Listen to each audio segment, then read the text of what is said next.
আজ অত্যন্ত গুরুত্বপূর্ণ একটা বিষয় নিয়ে আপনাদের সঙ্গে আমি আলোচনা করব।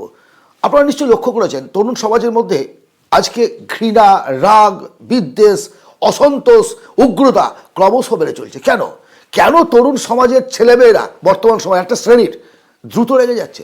কেন তারা ছোট একটা ঝামেলা বিশাল একটা ঝামেলায় পরিণত করছে? আপনি মনে করছেন একদিনে? না, এর পেছনেও একটা ষড়যন্ত্র, এর পেছনে একটা কারণ, দীর্ঘদিনের একটা প্রক্রিয়া কাজ করছে। তার প্রথম কারণ হচ্ছে সামাজিক মাধ্যম। তারা সামাজিক মাধ্যমে আসক্ত। আমরা সবাই, তারা বললে ভুল, আমরা প্রত্যেকেই এখন সামাজিক মাধ্যমে যে পোস্টগুলো আমরা দেখি সেগুলো আমরা যাচাই করি যে কতটা সত্য, কতটা মিথ্যে। সোশ্যাল মিডিয়ায় যে পোস্টগুলো হয় নিশ্চয়ই লক্ষ্য করেছেন, মানে সমস্ত কিছু তার মধ্যে জড়িত আছে।